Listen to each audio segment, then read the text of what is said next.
Los Altos, Califórnia, janeiro de 1947. Era uma manhã gélida, com a neblina espessa cobrindo as ruas desertas como um lençol branco de silêncio. Às 6h30, o casal Doyle fazia sua caminhada diária pelo bairro de Ridgewood Hills quando a esposa parou de súbito. "Edgar", disse ela, segurando firme no braço do marido. "O que é aquilo?" À frente, entre o capim alto de um terreno baldio, algo chamava a atenção. Edgar Doyle estreitou os olhos e avançou alguns passos. Era o corpo de uma mulher. Mas havia algo profundamente errado com ela. Seu corpo estava cortado ao meio com precisão cirúrgica, as duas partes posicionadas com um espaço vazio entre elas, como se tivesse sido exibida.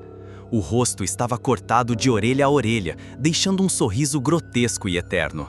A pele parecia quase branca como porcelana, e o sangue, já seco, contrastava de forma chocante com o vestido preto ainda impecável.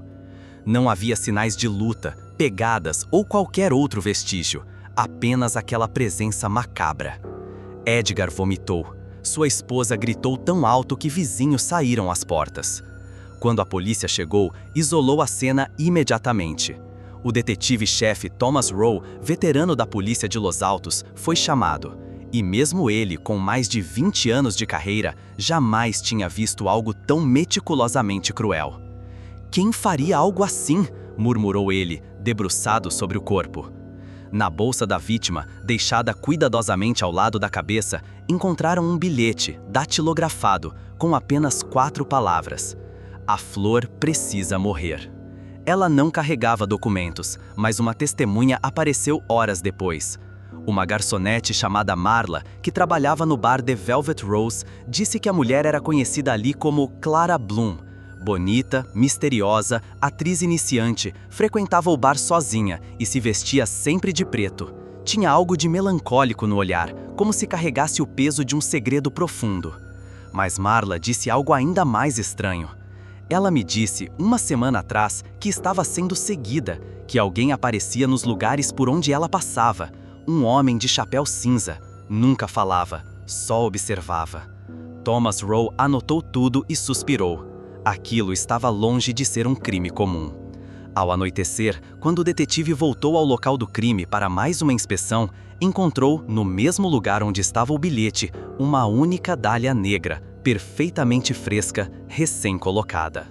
E não havia nenhuma pegada nova. Na noite seguinte ao crime, o detetive Thomas Rowe foi até o Teatro Delmar, um espaço decadente no centro de Los Altos onde, segundo a garçonete Marla, Clara Bloom ensaiava para uma peça chamada A Voz da Sombra. Uma peça obscura, pouco conhecida, de autor anônimo, sobre uma mulher que ouvia vozes após a morte da irmã. O teatro estava fechado, mas Rowe usou seu distintivo para entrar. O ambiente era denso, com poeira acumulada, cortinas pesadas e o cheiro antigo de madeira úmida. No palco, ele encontrou um velho pianista, magro como um corvo, que se apresentou como o Sr. Ellison. "O senhor conhecia a Clara?", perguntou Rowe. Ellison hesitou. "Conhecia, na medida do possível. Ela era intensa e dizia que o papel a estava consumindo.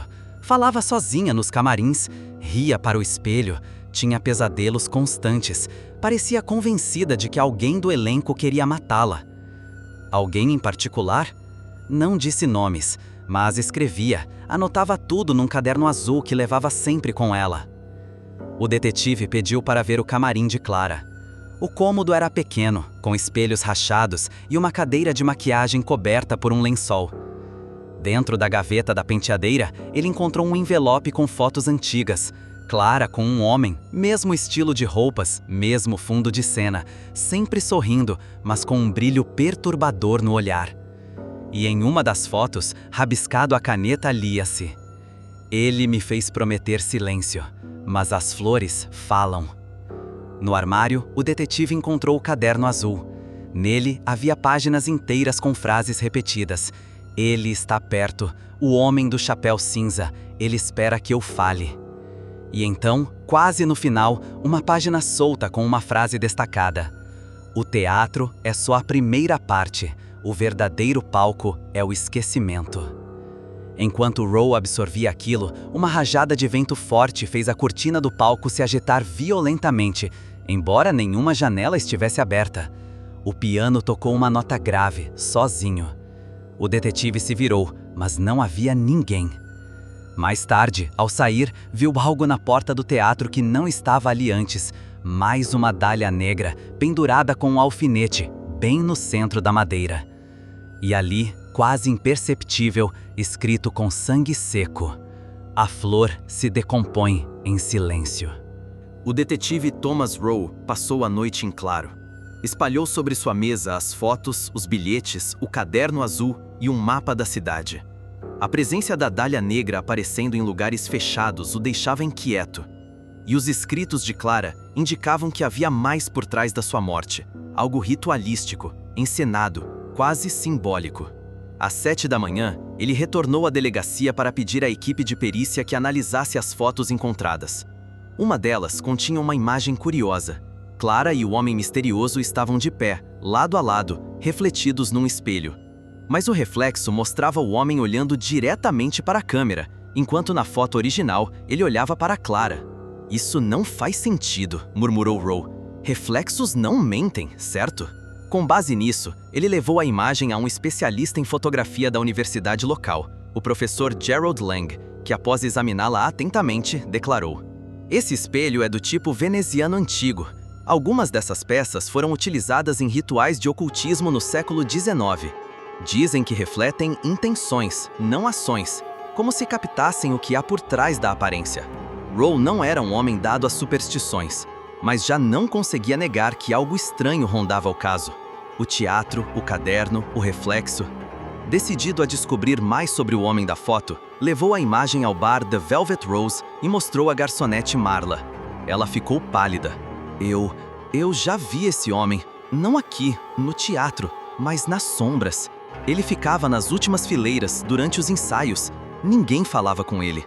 Eu pensava que era da produção. Roe pressionou. Alguém sabe quem ele é? Marla hesitou. Depois tirou um papel do bolso do avental. Nele, havia um número de uma antiga residência onde Clara teria morado no começo de sua carreira. Rua Windmere, 93. Ela morou com um homem lá, um produtor, mas depois desapareceu por 3 meses. E quando voltou, era outra pessoa, mais fria, mais distante. Nunca mais falou sobre ele.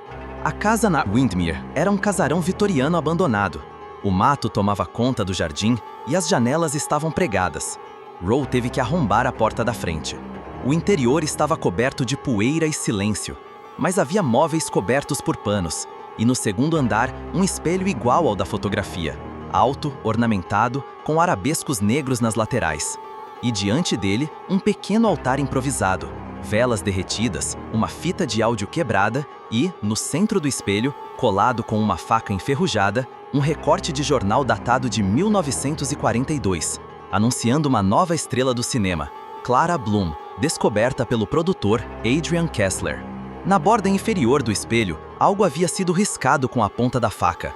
Ela me prometeu a eternidade, traiu o pacto. Agora, cada flor é uma dívida. Ao se virar para sair, Roe viu algo que o gelou até os ossos. O reflexo do homem de chapéu cinza parado no corredor, mesmo sem ninguém ali. De volta à delegacia, o detetive Thomas Roe entregou a fita de áudio danificada à equipe técnica. Levaram horas tentando restaurá-la. Quando conseguiram reproduzir algo, o som era abafado, cortado por chiados e falhas. Mas a gravação continha uma voz feminina chorando e outra voz masculina, grave e pausada, ditando palavras como se lesse um ritual. Voz feminina: Eu não quero mais, por favor. Voz masculina: você disse sim, você sabia. Um pacto com a noite não se quebra sem consequências. Depois, um silêncio longo. E por fim, a mesma voz feminina sussurrando: me deixe ir, Adrian. Roe sentiu um arrepio. O nome Adrian Kessler, o tal produtor, havia desaparecido dos registros oficiais após 1942. Nenhuma outra produção, nenhuma atividade registrada, nada. Era como se ele nunca tivesse existido após lançar Clara ao estrelato. A fita terminava com uma risada abafada e o som de um espelho se quebrando. Rowe pesquisou antigos jornais e arquivos criminais. Descobriu que a casa da Windermere fora palco de 3 desaparecimentos misteriosos entre 1935 e 1945, todos jovens atrizes promissoras. Nenhum corpo encontrado, nenhuma pista, sempre nos meses de janeiro. Clara fora a última. Naquela noite, Rowe recebeu uma ligação anônima, uma voz abafada, com um sotaque arrastado. Você mexeu com algo que devia ter ficado enterrado, detetive. O espelho de Kessler não reflete o mundo real. Ele mostra o que virá. Ela tentou se libertar, mas agora a dívida é sua também. A ligação caiu. Na mesma hora, ligaram da perícia. Tinham analisado a dália negra deixada na porta do teatro. A flor não era comum. Suas propriedades indicavam uma espécie extinta desde 1890. E havia uma substância na haste, algo semelhante a formaldeído misturado com sangue humano.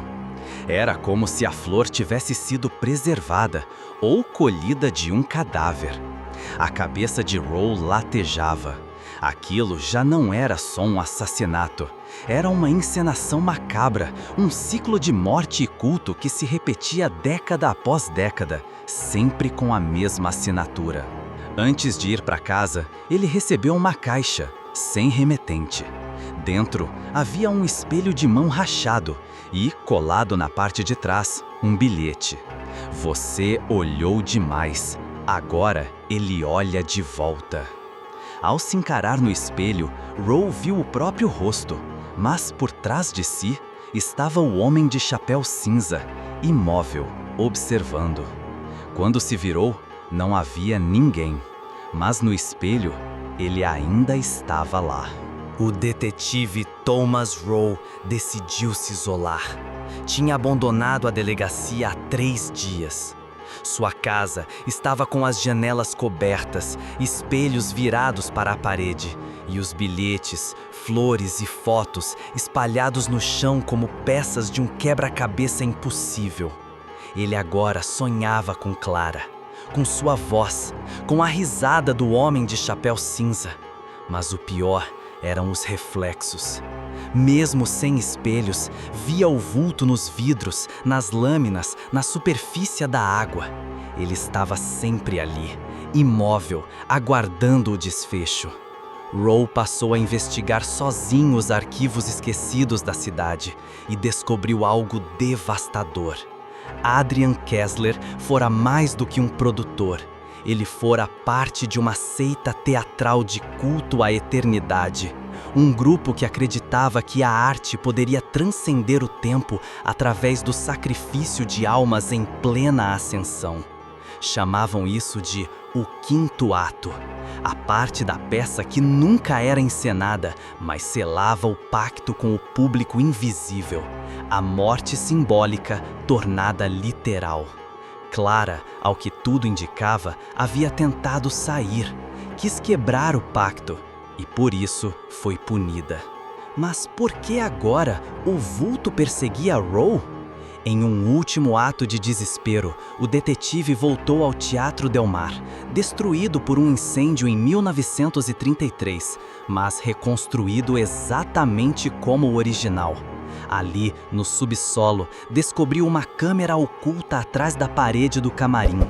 Um teatro secreto, subterrâneo, com fileiras de poltronas cobertas de pano, palco empoeirado e um velho projetor no fundo da sala. Ao acionar o equipamento, uma fita começou a rodar sozinha. Na tela, Clara, sozinha no palco, chorando. Eles me prometeram fama eterna, mas tudo o que recebi foi silêncio. Atrás dela, aos poucos, surgia o homem de chapéu cinza. Sua mão pousava em seu ombro. Clara tremia. Ele nunca fala, só aparece. Quando está perto, o tempo para, o ar pesa, o mundo some, e então ele leva. A imagem travou num frame, o rosto de Clara deformado em desespero, olhos arregalados e atrás dela, o vulto estendendo um espelho. No canto inferior da tela, as palavras: Próximo ato, Thomas Rowe. Naquele instante, as luzes do teatro se apagaram. O ar ficou denso, um cheiro de flor podre tomou o ambiente. E então, vindo de trás, uma voz sussurrou no ouvido do detetive: O palco está montado, a cortina vai subir. Rowe se virou, mas tudo o que viu foi a luz do projetor refletida em um espelho suspenso no centro do palco. E nele, o seu próprio reflexo, sorrindo. 2 dias se passaram desde a última vez que Thomas Rowe foi visto. A polícia de Los Altos o considerava desaparecido, mas alguns colegas juravam ter visto sua silhueta pelas ruas na madrugada, sempre parada diante de vitrines ou espelhos públicos, observando o próprio reflexo por longos minutos, imóvel. O caso de Clara Bloom fora arquivado novamente. O Teatro Del Mar fora lacrado, e o espelho de mão enviado a especialistas que alegaram nunca terem visto um material semelhante àquele. A superfície refletia mesmo na ausência de luz, e em todas as fotos tiradas dele aparecia o vulto de um homem atrás do fotógrafo. Mas nada explicava o que aconteceu com Rowe. Até que, no dia 12 de fevereiro, uma faxineira do antigo teatro sentiu um cheiro horrível vindo do subsolo, o local que supostamente havia sido lacrado.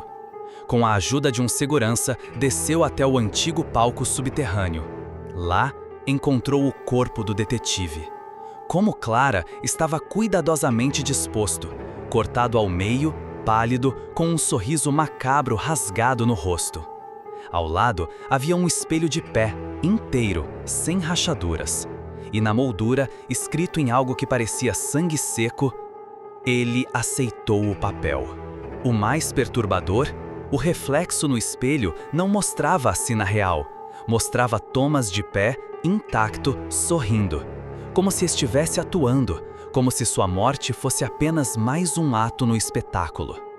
No chão, ao lado do corpo, havia 6 dálias negras perfeitamente alinhadas. E um bilhete digitado em máquina antiga. Cada flor é uma dívida, cada ato um espelho. O teatro nunca fecha, a peça recomeça. Algumas semanas depois, o Teatro Del Mar foi vendido para uma produtora independente que queria montar um espetáculo baseado em eventos reais. Durante a limpeza, encontraram atrás do palco uma lista de nomes gravados em metal: Clara Bloom, Adrian Kessler, Marla, Thomas Rowe e dezenas de outros. Acima da lista, o título: Elenco Permanente. E desde então, quem passa em frente ao teatro à noite diz ouvir aplausos. E às vezes, uma risada, grave, lenta, vinda de alguém que ainda espera na plateia.